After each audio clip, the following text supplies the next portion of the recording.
Welcome back to ఆదివారం అతిథి. అయితే రవివర్మ గారు సో మ్యూజిక్ నేర్చుకోకుండానే ఎంట్రీ ఇచ్చేసారు, సక్సెస్ని సొంతం చేసుకున్నారు. అయితే ఇన్స్పిరేషన్ ఇచ్చింది ఎవరు సింగర్స్లో? నాకు తెలిసి నాకు పాట అని తెలిసినప్పటి నుంచి నేను విన్నది బాలుగారి పాటలండి. బాలుగారి వాయిస్ లేతే అంటే ఈరోజు నాకేంటంటే బాగా ఈ పాటల్లో ఫీల్ బాగా మెయింటైన్ చేస్తాడు, ఆ ఇచ్చే వర్డ్స్కి అని అందరూ మెచ్చుకుంటూ ఉంటారు అనమాట. ఆ క్లారిటీ ఇవి నేను నేర్చుకున్నదంటే బాలుగారి వల్లే అండి, ఆయన పాటలు విని. ఓకే, సో ఆయన పాటల్లో మీకు బాగా నచ్చిన పాట ఇది? నాకు బాగా ఇష్టమైన పాటలు అంటే బోలెడునే 40,000 పాటల్లో, బట్ బాగా ఇష్టమైన పాట మల్లెలు పూసే అనే ఒక సాంగ్.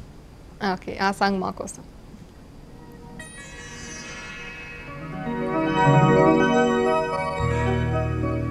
మల్లెలు పూసే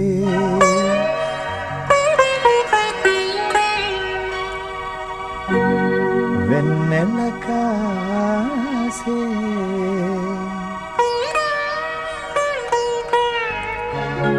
ఈరే హాయిగా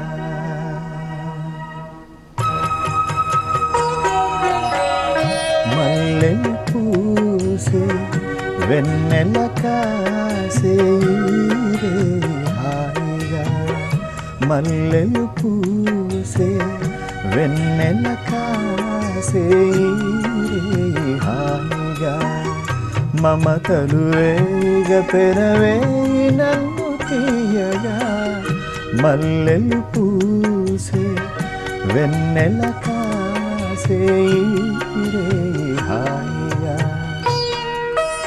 సో ఇది కూడా ఒక క్లాస్ మెలోడియస్ టైప్. సో నేను అసలు ఇలాంటి పాటలే పాడేవాడిని.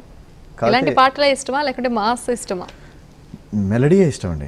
కాకపోతే మాస్ అసలు టు బి ఫ్రాంక్ అంటే కంపోజింగ్ సైడ్ కూడా, ఇప్పుడు నేను మ్యూజిక్ డైరెక్టర్గా కూడా ఉన్నా కదా, ఫస్ట్ నుంచి ఇప్పుడు సినిమాలకు మ్యూజిక్ కాకుండా ఆల్బమ్స్ కూడా చేస్తా వచ్చాను.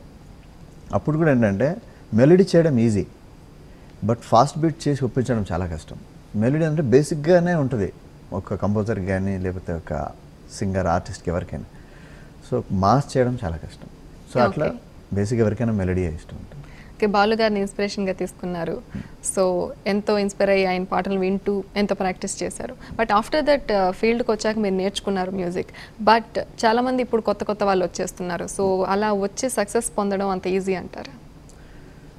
ఎప్పుడైనా ఈజీ కాదండి, అంటే ఎప్పటికుండే కాంపిటీషన్ ఆ లెవెల్లో ఉంటుంది. బట్ ఏంటంటే ఈ రోజుల్లో ఈ లైవ్ రియాలిటీ షోస్ రావడం వల్ల ఎక్కువ మంది మీకు కనిపిస్తున్నారు. అప్పుడు కూడా ఎక్కువ మంది ఉన్నారు. కాకపోతే ఇప్పుడు రియాలిటీ షోస్ ఇంతమంది వచ్చినా అక్కడ 100 మంది పాడితే పైగా ఎక్కడైనా మిగిలిపోయేది ఆ టాప్ 10. సో టాప్ 10 సింగర్స్లో లేకపోతే టాప్ 10 మ్యూజిక్ డైరెక్టర్స్లో మనం ఉంటే మనం సక్సెస్ అయినట్టే. ఓకే, సో టాప్ 10లో ఉండాలంటే ఎంత హార్డ్ వర్క్ అవసరం అంటారు? అవసరం లేదా?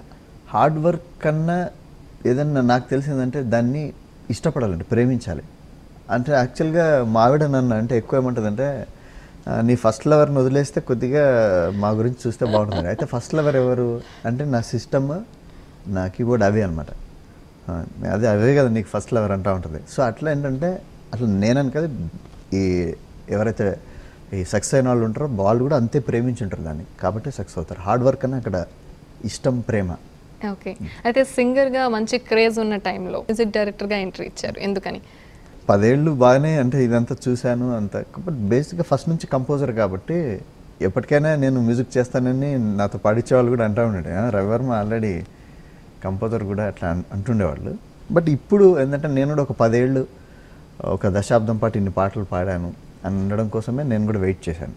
బట్ ఎక్స్పీరియన్స్ కూడా నేను చెప్పాను కదండి, నన్ను పక్కనే పాడిన తర్వాత పంపించకుండా కూర్చోబెట్టుకొని నన్ను అంత ప్రేమగా దాదాపు నేర్పించినట్టుగా ఇది ఇలా అట్లా చేశారు నేను పాడిన మ్యూజిక్ డైరెక్టర్స్ అందరూ. సో నేను ఈరోజు ఇట్లా చేశాను, మ్యూజిక్ కూడా చేశానంటే వాళ్ళందరికీ కూడా చాలా థ్యాంక్స్ చెప్పాలి. ఓకే, సాధారణంగా సింగర్స్ గోల్ అంతా మ్యూజిక్ డైరెక్షన్ అంటూ ఉంటారు. సో ఇది నిజమేనంటారా? అలా ఏం లేదు. కాకపోతే ఏంటంటే ఈ అందరి దగ్గర పాడడం వల్ల లేకపోతే బేసిక్గా ఫస్ట్ నుంచి వాళ్ళకి మ్యూజిక్ డైరెక్షన్ చేయాలని ఉండడం తప్పిస్తే ప్రతి ఒక్కరు కొందరు అలా అంటే ప్రతి ఒక్కరు మ్యూజిక్ చేయాలని రూల్ ఏం లేదు. ఓకే, అలాగే సింగర్గా అవకాశాలు తగ్గినప్పుడు మ్యూజిక్ డైరెక్షన్ వైపు అట్రాక్ట్ అవుతూ ఉంటారు అని కూడా ఒక కామెంట్ ఉంది సినీ ఇండస్ట్రీలో. Is it right? అయి ఉండొచ్చు, అవ్వకపోయి ఉండొచ్చు. ఎందుకంటే ఇప్పుడు శంకర్ మహాదేవన్ లాంటి సింగర్స్ ఉన్నారు అనుకోండి, ఆయన మంచి ఎప్పుడు అదే ఇలా సక్సెస్లో లేనప్పుడు ఏం స్టార్ట్ చేయలేదు. తర్వాత ఈయనెవరు మన ఘంటసాల గారు ఉన్నారు, ఆయన మంచి పీక్లో ఉన్నప్పుడే మ్యూజిక్ డైరెక్షన్ చేశారు. అలా ఏమి ఉండదు, అంటే అదే అందుకే అయ్యి ఉండొచ్చు అయ్యి ఉండకపోవచ్చు.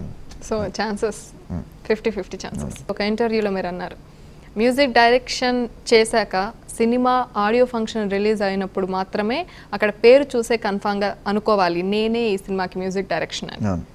ఎందుకని కామెంట్ చేశారు? ఓకే, మీరు బాగానే గుర్తుపెట్టుకున్నారు. అంటే ఎందుకంటే ఎప్పుడు ఈ సినిమా ఈ నెల రోజులు అయిపోతుంది లేకపోతే అదే నెక్స్ట్ వస్తుంది అని అట్లా అనుకుంటాం. బట్ దానికి ఉండే చాలా వెనకాల చాలా పెద్ద ప్రాబ్లమ్స్, చాలామంది వర్క్ చేయాల్సినట్టు. అంటే ఏదో ఒకరితో ఇప్పుడు నేను ఒక్కడనే చేయాలనుకోండి, నేను చెప్పగలను కరెక్ట్గా ఈ టైంలో అయిపోతుంది ఇప్పుడు వస్తుందని. బట్ దీని వెనకాల ఇంత డబ్బు ఇంత లేకపోతే ఇంతమంది వర్క్ చేసి అది ఎప్పుడు వస్తుందో తెలియదు. సో దానివల్ల నేను అలా చెప్పాల్సి వచ్చింది. అంటే ఎప్పుడు వచ్చిందాకా తెలియదు అనమాట. మనం నెక్స్ట్ మంత్ అని చెప్తారు, అవ్వదు అది.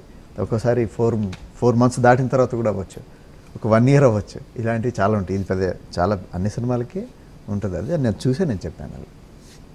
ఓకే, సో మళ్ళీ ఒకసారి మనం మ్యూజిక్లోకి వెళ్తే ఒక మాస్ సాంగ్ మా వ్యూవర్స్ కోసం ప్రజెంట్ చేయగలరా ఇప్పుడు? దేవి శ్రీ ప్రసాద్ గారి పరిచయం అంటే నాకు ఈ జరిగిన తర్వాత నాకు ఇచ్చిన ఫస్ట్ పాట అనమాట అది. అది అంటే చాలా పెద్ద హిట్, సీతారామ శాస్త్రి గారు రాసింది. ఆ పాట ఇప్పుడు మీకోసం. ఓ మై బ్రదరు అరే చెబుతా వినరు, వన్ సైడ్ లవ్వేరా ఎంతో బెటరు, నా సలహాలు అరే వింటే ఎవరు, ఇకపైన ఎప్పుడు మరి మజ్ను లవరు.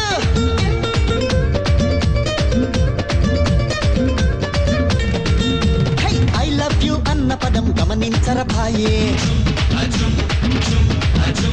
యు లవ్ మీ అని అర్థం అక్కడ లేదోయే.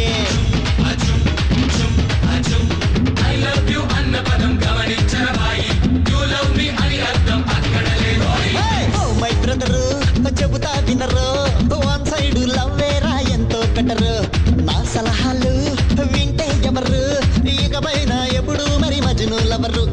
Singer cum music director Ravi Varma గురించి మరిన్ని విశేషాలు ఒక షార్ట్ బ్రేక్ తర్వాత.